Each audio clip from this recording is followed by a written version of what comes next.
என்ன மக்களே எப்படி இருக்கீங்க?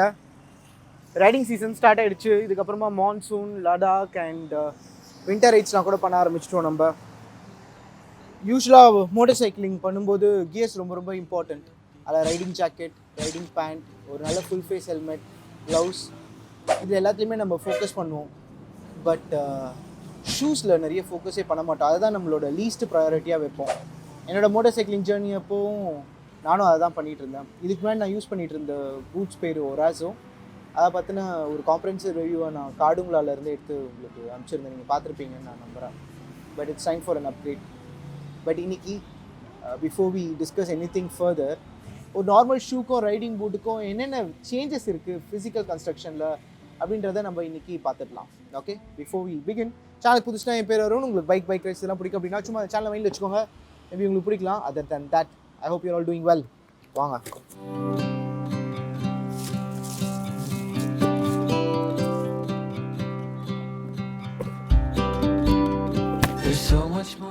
ஒரு நார்மல் ஷூக்கும் மோட்டர் சைக்கிளிங் ஷூஸ்க்கும் கிட்டத்தட்ட ஒரு 7-8 டிஃப்ரென்சஸ் இருக்குது.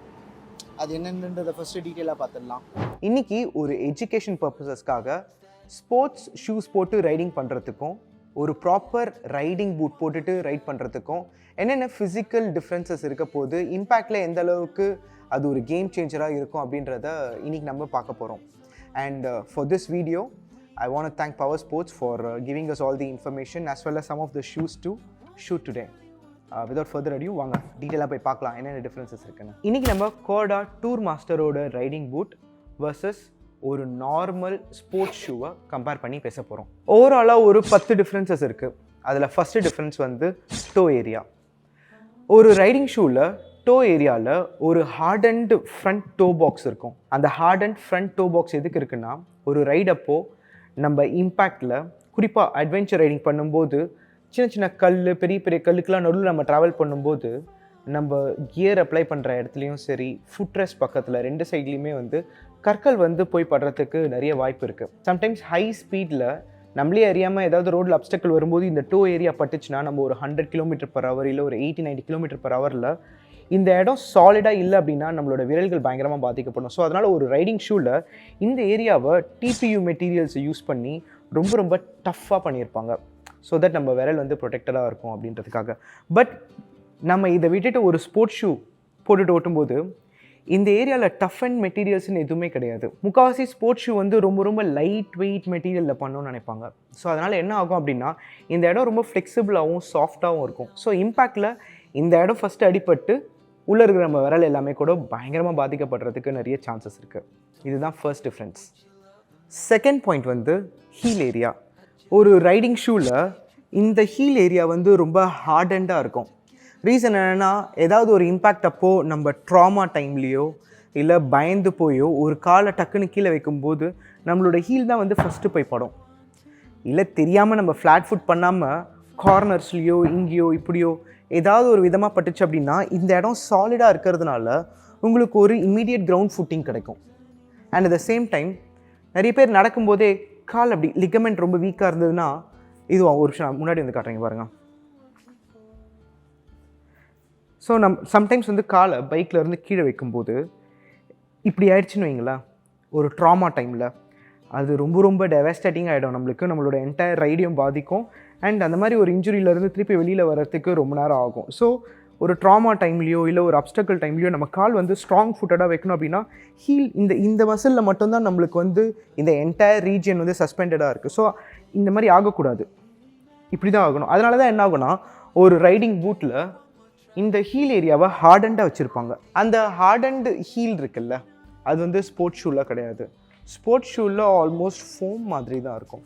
இங்கே பாருங்கள், அப்படியே கையை வச்சு அப்படியே நம்ம பண்ணிடலாம். ஸோ ஒரு இம்பேக்ட் அப்போ இது கீழே விழும்போது அந்த சஸ்பென்ஷனில் டில்ட் ஆகிறதுக்கான சான்சஸ் அதிகம். மூணாவது key difference padded angle area. என்னதான் ஹார்டண்டான ஒரு ஹீல் செக்ஷன் வந்து ஒரு சஸ்பென்ஷன் இல்லாத ஒரு ஸ்டிஃபான லேண்டிங்கை நமக்கு என்ஷோர் பண்ணாலும் மெனி டைம்ஸ் ஃப்ளோர் வந்து ஃப்ளாட்டாக இருக்கும்னு அர்த்தம் கிடையாது. ஒரு சின்ன பெபிள் இங்கே இருக்கலாம், இல்லை ஒரு ஸ்டோன் இருக்கலாம், இல்லை ஒரு உடன் லாக் இருக்கலாம். அந்த டைமில் லேண்டிங் வந்து நமக்கு டில்டட் லேண்டிங்கில் ரிசல்ட் ஆகிடுச்சுன்னா ஆங்கிள் வந்து ஸ்பாயில் ஆகிடும். ஸோ ஒரு பேடடான ஒரு ஆங்கிள் ரொம்ப ரொம்ப important to avoid the tilt. இப்போது ஸ்போர்ட்ஸ் ஷூஸ் எடுத்தீங்கன்னு வைங்களேன், இதில் வந்து ஹீலுக்கு மேலே ஒரு சின்ன லெவலோடே இங்கே கன்ஸ்ட்ரக்ஷன் முடிஞ்சிருச்சு. இதுக்கு மேலே எந்தவித கன்ஸ்ட்ரக்ஷனும் இல்லை.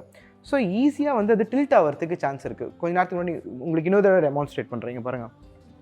அந்த பேடட் ஆங்கிள் இல்லைன்னா ஈஸியாக ஸ்லிப் ஆகிடும். ஆனால் ஒரு பேடட் ஆங்கிள் இருக்கிறதுனால இங்கேருந்து இங்கே வரைக்கும் ஒரு கனெக்டிங் சப்போர்ட் உங்களுக்கு இருக்குது. ஸோ ஆகாது. So it's very important that a riding boot has a rest angle area. 4வது பாயிண்ட், அ ஸ்டீல் ஷாங்க். ஸ்டீல் ஷாங்க்ன்றது இந்த ஹீல் ஏரியாவிலேருந்து ஒரு கன்ஸ்ட்ரக்டிவ் பெண்ட்ஸோடு இது வரைக்கும் வரும். ரீசன் என்னென்னா, ஏதாவது ஒரு இம்பேக்ட் அப்போது காலை நம்ம கீழே வைக்கும்போது அது இப்படி உருண்டு வளைஞ்சு எலும்பெல்லாம் உடையக்கூடாது. ஸோ அந்த கீழே இருக்கிற இந்த ஸ்டீல் ஷாங்கோட ஒர்க் என்னென்னா, இம்பேக்ட் அப்போது இந்த மாதிரி ஆகக்கூடாது. எந்த அளவுக்கு வந்து அதால் வந்து அந்த மூமெண்ட்டை ரெஸ்ட்ரிக்ட் பண்ணி நம்மளோட போன்ஸை ப்ரொடெக்ட் பண்ண முடியுமோ அந்த அளவுக்கு அந்த மெட்டல் வந்து இந்த மூமெண்ட்டை ரெஸ்ட்ரிக்ட் பண்ணி கொடுக்கும். பட் ஒரு ஸ்போர்ட்ஸ் ஷூவில் அந்த மாதிரி ஒரு மெட்டலும் இருக்காது. இன்ஃபேக்ட் ஸ்போர்ட்ஸ் ஷூஸில் இது ஃப்ளெக்சிபிளாக இருந்தாகணும். அப்போ தான் ஒரு நல்ல அத்லெட்டிக் பெர்ஃபார்மன்ஸை நம்மளால் கொடுக்க முடியும். இங்கே ஸ்டீல் ஷாங்கோயில் ஒன்றும் இல்லை, தெரியுதா? ஒரு ஆக்சிடெண்ட்டில், ஒரு ஹை இம்பேக்ட் ஆக்சிடெண்ட்டில் கால் ஃபஸ்ட்டு கீழே வைக்கும்போது ஏதாச்சும் ஒரு கல்லோ போல்டரோ பட்டுச்சுன்னு வைங்களா, இதுதான் நம்மளோட கால். இந்த மாதிரி ஒரு ஃப்ளெக்சிபிலிட்டியை ஒரு நல்ல ரைடிங் பூட் வழங்காது. It's you see what I'm talking about. 5th point வந்து வாட்டர் ப்ரூஃபிங். ஒரு நல்ல ரைடிங் பூட்டால் நம்மளோட காலை வெட்டே ஆகாத மாதிரி பார்த்துக்கணும். ஏன்னா நம்ம மல்டிபிள் கிளைமேட்டிக் கண்டிஷன்ஸில் வண்டி ஓட்டும். ட்ரஸ்ட் மீ, லாஸ்ட் வின்டர் ரைடில் என்னோடய ஒராசோவில் ஆல்மோஸ்ட் தண்ணி பயங்கரமாக உள்ளே போய் அந்த என்டையர் ரைடே வந்து திரும்பி வீட்டுக்கு வரும்போது ரொம்ப டிஃபிகல்ட்டாக இருந்தது. But there is not much to complain because வேரண்ட்டை ரொம்ப ஜாஸ்தி ஆச்சு. அது ஒரு 3 இயர்ஸாக ரஃப் யூஸ் பண்ணேன் அந்த பூட்டு. ஆரம்ப காலத்தில் அதுவும் வாட்டர் ப்ரூஃபாக எந்த அளவுக்கு முடியுமோ அந்த அளவுக்கு உழைச்சிது.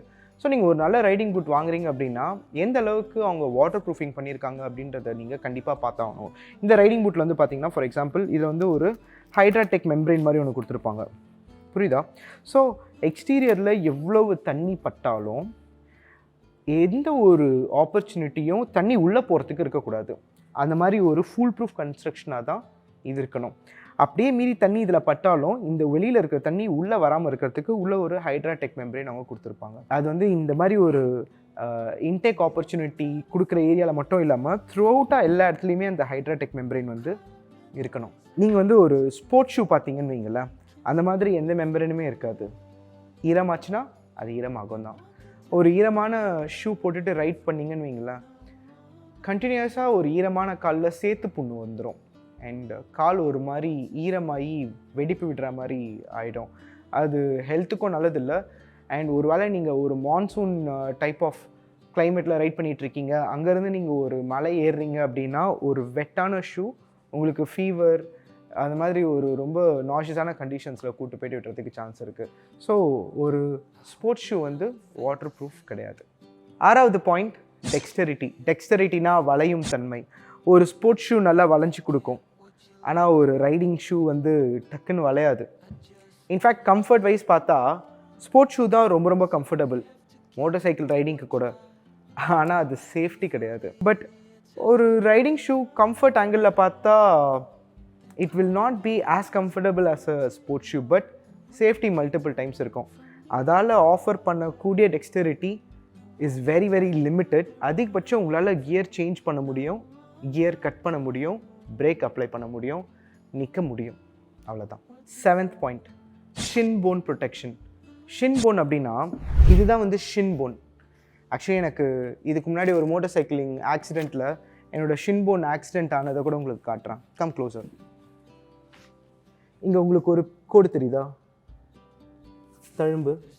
இதுதான் வந்து ஷின் போனில் ஃப்ராக்சர் ஆகும்போது இருந்தது. 2 கால்லையுமே ஷின் போனில் ப்ராப்ளம் இருக்குது, தெரியுதா? இதுதான் ஷின் போனில். இது வந்து அடிபட்டு ஓட்டையே விழுந்து எனக்கு எலும்புலாம் தெரிஞ்சுது. பெரும்பாலும் ரைடிங் ஷூஸ்லலாம் பாருங்கள், எந்த அளவுக்கு அந்த ஷின் போனை ப்ரொடெக்ட் பண்ண முடியுமோ அந்த அளவுக்கு ஒரு லீனியர் கன்ஸ்ட்ரக்ஷனை இன்ஷோர் பண்ணி கொடுப்பாங்க.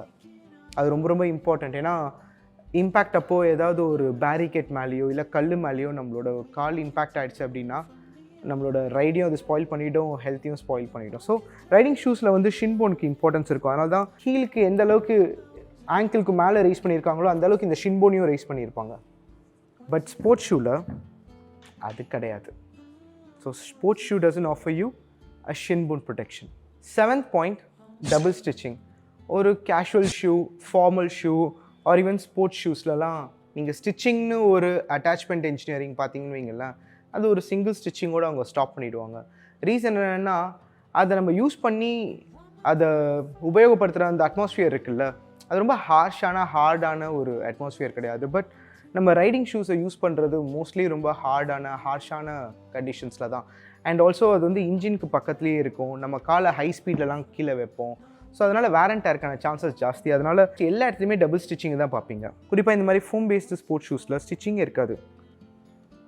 இதில் இருக்கிற இந்த கனெக்ஷன் இன்ஜினியரிங் வந்து க்ளூ டைப் ஆஃப் இன்ஜினியரிங் தான். Hardly find any stitches in this. 9th point, material used.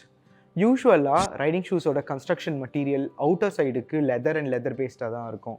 And நம்ம கியர் சேஞ்ச் பண்ணுறோம் தெரியுமா, அந்த கியர் சேஞ்ச் பண்ணும்போது அந்த லெதர் டேமேஜ் ஆகிடக்கூடாது அப்படின்றதுக்காக ஒரு சின்ன பேட்சை ஒரு ரகடான மெட்டீரியல்லையும் பண்ணி அதையும் டபுள் ஸ்டிச்சிங்கில் கொடுத்துருப்பாங்க. ஆக்சுவலாக அது வந்து லெஃப்டில் இருந்தாலே போதும், பட் ஏசிமெட்ரிக்காக இருந்துடும், அது சிமெட்ரிக்காக இருக்கணுன்றதுக்காக ரைட்லேயும் அந்த மாதிரி ஒன்று கொடுத்துருப்பாங்க. ஸோ ஒரு வாட்டர் ப்ரூஃபிங் மெட்டீரியல், ஒரு டிபியூ மெட்டீரியல், அதுக்கு மேலே அவுட்டர் லெதர் கன்ஸ்ட்ரக்ஷன் அண்ட் கியருக்காக ஒரு ரகடான மெட்டீரியல், இப்படி தான் வந்து வேரியஸ் மெட்டீரியல்ஸை வச்சு ரைடிங் ஷூஸை கன்ஸ்ட்ரக்ட் பண்ணுவாங்க. பட் ஸ்போர்ட்ஸ் ஷூஸை வந்து மோஸ்ட்லி ப்ரீதபிள் மெட்டீரியலை தான் பண்ணுவாங்க, நல்ல டெக்ஸ்டரிட்டி அண்ட் ஃப்ளெக்சிபிலிட்டி கொடுக்குற மெட்டீரியலை தான் பண்ணுவாங்க, which is less safe and more comfortable. So if you ask me, sports shoes are extremely comfortable but very very less safe. ஆனால் ரைடிங் பூட்ஸ் கம்ஃபர்ட் கொஞ்சம் முன்ன பின்ன தான் இருக்கும், especially at the beginning of the use. ஆனால் சேஃப்டின்னு பார்த்தா next லெவலில் இருக்கும். 10th பாயிண்ட், ரொம்ப முக்கியமான பாயிண்ட், சோல். நம்ம கால் எந்த இடத்துல போய் வச்சு அது எந்த அளவுக்கு நமக்கு கம்ஃபர்டபுளாக இருக்குதுன்றது. யூஸ்வலி ரைடிங் பூட்ஸ் மேனுஃபேக்சரர்ஸ் வந்து different types of soles use பண்ணுவாங்க. கோடாவோட டூர் மாஸ்டரில் ஆர்த்தோலைட் சோல்ஸ் யூஸ் பண்ணுறாங்க. ஆர்த்தோலைட்டுன்றவங்க அவங்க ஆல்ரெடி ஒரு ப்ரொப்ரைட்டரி சோல் மேனுஃபேக்சரர்ஸ் தான். அதே கம்பெனி தான் பாட்டாக்கும் வந்து சோல்ஸ் வந்து கொடுக்குறாங்க. வைல் ஸ்போர்ட்ஸ் ஷூஸில் வந்து பார்த்திங்கன்னா மோஸ்ட்லி இப்போலாம் வந்து மெமரி ஃபோம்ஸ் யூஸ் பண்ணுற மாதிரி சோல்ஸ் வருது. ஏன்னா இதில் வந்து நடக்கும்போது கால் வலிக்கக்கூடாது அப்படின்றதுல ஃபோக்கஸ் அதிகமாக இருக்கும். ஓடும்போது அந்த இம்பேக்ட், கண்டினியூஸான ரிகரஸான அந்த அத்லெட்டிக் மோஷன் வந்து நம்மளோட போன்ஸ்க்கு வந்து போகக்கூடாதுன்றதுனால எந்த அளவுக்கு அது குஷனாக சாஃப்டாக அழகாக பண்ண முடியுமோ அந்த மாதிரி பண்ணி வச்சுருப்பாங்க. So that's a very very key difference. 11th point, ரொம்ப இம்பார்ட்டண்ட் பாயிண்ட், சைஸ். ஸ்போர்ட்ஸ் ஷூவில் உங்களுக்கு சைஸ் 8 அப்படின்னா ரைடிங் ஷூவில் அது கண்டிப்பாக 7ஆக தான் இருக்கும். இது அக்ராஸ் ஆல் மேனுஃபேக்சரர்ஸ் கிட்ட நான் பார்த்துருக்கேன்.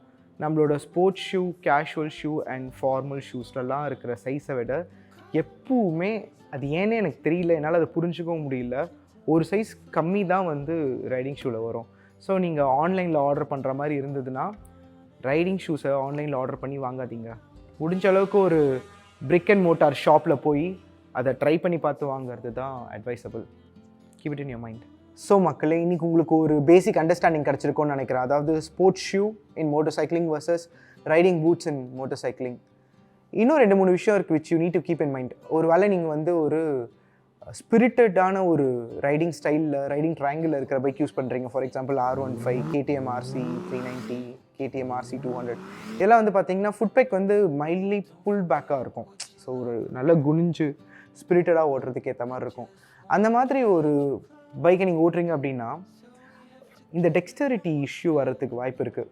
ஸோ அதனால் அந்த மாதிரி பைக்ஸ் ஓட்டும் போகும்போது ஒரு சில மோட்டர் சைக்கிளிங் பூட்ஸ்லாம் வந்து ஆல்ரெடி ப்ரீ கர்வ்டாக இருக்கும்.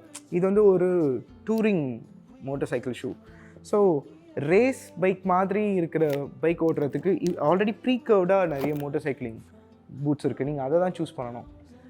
பட் வெர்சடைலாக ஒரு adventure bike like Himalayan, KTM 390, இல்லை ஒரு நல்ல அப்ரைட் ரைடிங் ஸ்டான்ஸில் இருக்கிற பைக், ஃபார் எக்ஸாம்பிள் கிளாசிக் 350 இருக்கட்டும், இல்லை ஹைனஸாக இருக்கட்டும், most of the motorcycles வந்து அப்ரைட் ரைடிங் தான்.